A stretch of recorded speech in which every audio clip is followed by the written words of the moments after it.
Climbing a power pole with 5 sets of jumper leads, a young Mike Corbin tapped into mains power to charge up his electric bike for a Bonneville run. Powered by silver borrowed from a U.S. Navy vault, Quicksilver went on to set a land speed record that stood for an amazing 38 years.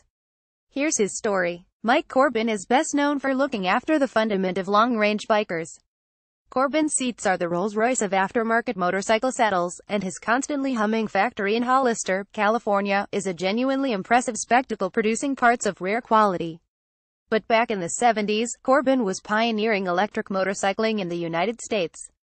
An ex-electrician in the Navy, Corbin rigged himself up a battery-powered minibike in the early 70s, and then went on to build an electric street bike before stamping his name in the pages of history with an electric land speed record that would go on to stand for an astonishing 38 years, even as technology evolved around him. As you might imagine, it was pretty hairy business trying to work with fledgling electric drive technology back in the 70s, so Mike has a heck of a tale to tell. Electric Terry Hirschner and I caught up with Mike at the Corbin factory, where he told us some hair-raising tales about the wild early days of electric motorcycling.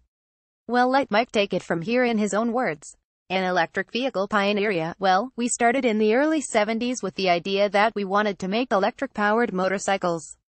So we made a street bike called City Bike, and it had 3 lead-acid cell batteries, and it was 36 volts.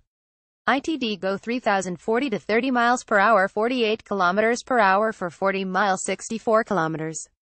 But people said electric vehicles are too slow, so we thought, why don't we go to Bonneville and build an electric bike for that, and show people that electric vehicles can go fast. So we built the bike, and it ran on lead-acid cell batteries, and we went to Bonneville in 1973. We were the first electric motorcycle ever to run at Bonneville. We went 101 miles per hour, 163 kilometers per hour round-trip average. That made us the fastest guys in the world on electricity. The following year, we got sponsored by Yardney Electric out in Pawcatuck, Connecticut. They made batteries for nuclear-powered submarines, and their chemistry was silver zinc, and that was the highest energy battery you could get in those days, about 5 times better than the lead-acid ones. So we made a new bike called Quicksilver and used starter motors from A-4B fighter planes, because they had lightweight cases, 120 volts DC. We went to Bonneville and we got a land speed record of 165.387 miles per hour, 266.164 kilometers per hour round-trip average. We had a trap speed one day of 191 miles per hour, 307 kilometers per hour, and we had another trap speed of 201 miles per hour, 323 kilometers per hour, but the wire was broken that day. In those days, the timing lights had a wire between them.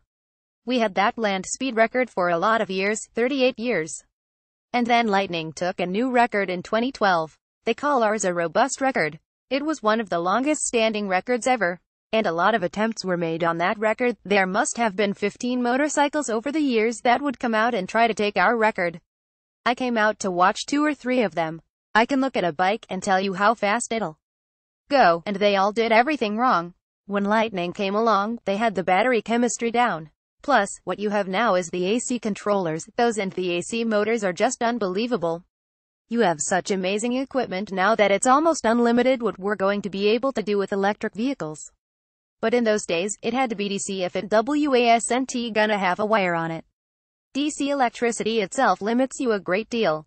Everything's heavier and high amperage. Quicksilver's crazy stepped voltage controller, a throttle that couldn't be shut off, so the A4B DC starter motors. We bought a full pallet of them from the Navy surplus because they used to burn up. You'd get going like hell, and they'd overheat and solder would come out of the commutators. And these copper bars would fly out into the motor, and you'd have to throw the whole thing away. So I had a bunch of those. I think I've still got some out in my warehouse. And I had the battery. The battery was good. The only problem was we had to find a way to charge it. The controller was the hard part. We didn't have any way to rheostat that much amperage. So what we did was make a stepped voltage controller with magnetic contactors. So it'd start at 12 volts, then you'd switch to 24 volts, then you'd go to 120. If you put the 120 volts on immediately, the wheel would just spin and dig a hole right in the salt.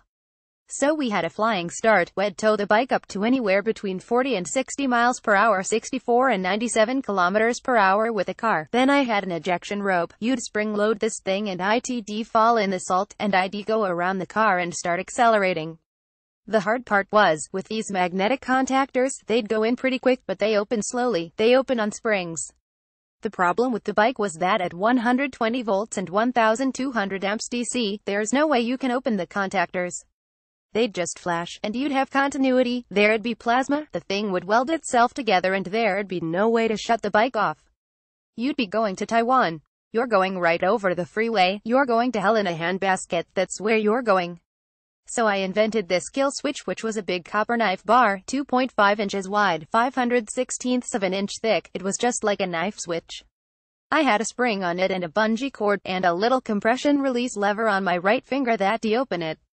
Then I put a big fuse in parallel with it, so as soon as it broke contact, the fuse blew. It couldn't arc, the current went through the fuse first. And by the time the fuse heated up and blew, it'd be too far away to arc flash.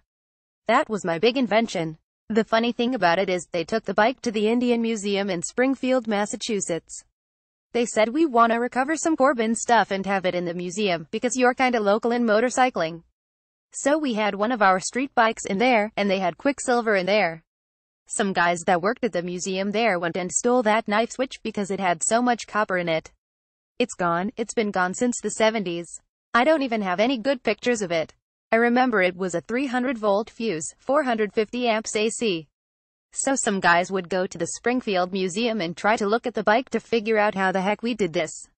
They'd go there and the knife switch wasn't there. Neither was the controller. Those guys stole the whole controller too. Nobody could ever figure out how the whole system worked. Borrowing battery silver from the US Navy, there was a great story about the batteries too. There was this guy, his name was Dr. Petrocelli, he was a naval engineer. Had been a big shot in the Navy and he was the CEO out at Yardney Electric, who made those batteries for the nuclear subs. I got along great with him, because I'd been an electrician in the Navy. So he says, well, it's $100,000 for the battery. And I said, well, I don't have no $100,000 for a battery. He says, well, it's really worth it, because there's $100,000 worth of silver in it. And I go, well, yeah, I understand that, but I don't have $100,000 for a battery. You're the sponsor, that's your problem. So the Navy had a big vault in their building that was full of silver. The silver actually belonged to the US Navy. We took the silver out of the vault and built the batteries for quicksilver. We took it to Bonneville. Yardney sent an engineer and a marketing guy with me. We got the land speed record, we came home, we recycled the batteries, we put about 99% of the silver right back in the vault, and the Navy never knew it. Hopefully enough time has gone by that they probably won't prosecute me and send me to Leavenworth. That's where all the military criminals go, you know. But that's how it was in the 70s, that's what electric vehicles were all about. I was the first guy ever to ride a motorcycle with a battery other than a lead-acid cell. I was the first guy ever to have an electric motorcycle that was registered with a license plate on it. That was in '72. We didn't have the technology that you have today, but I used to be a flat tracker and a jack pine rider, so I did a lot of riding. Charging quicksilver 6 jumper cables, a power pole and a pool full of idiots, so we need 220 volts AC for the battery charger. I get my wife on the phone with this little hotel in Wendover, Utah, that's near where Bonneville is. I says, okay, Jane, don't let the cat out of the bag. Call them up, make sure they have a washer and a dryer. And I'm visualizing that I'm gonna have 220 with 30 amps, at least. She calls them up and they say, don't worry, we've got a full laundry. So I'm telling the Yardney guys, yeah, we're gonna charge the battery off their 220 volt dryer socket. But we get there and what have they got? A 110 volt dryer. Seriously, you couldn't dry 2 handkerchiefs in that thing. So now we've got number 220 plug. Well, we needed 220 volts, and there's only one place we could get it. I'm looking up at the power pole. I used to work as an electrician, wiring houses out in Connecticut. So, I knew exactly what I was looking at. But we didn't have any wire. I mean, you can't go up there with a lamp wire, it's not big enough. But jumper cables. So my mechanic has to drive to Salt Lake City, 100 miles, to buy 5 or 6 pairs of jumper cables. We link them all together. And the hotel had this little funky office, with a little old lady in there, and the telephone pole was right in front of her office.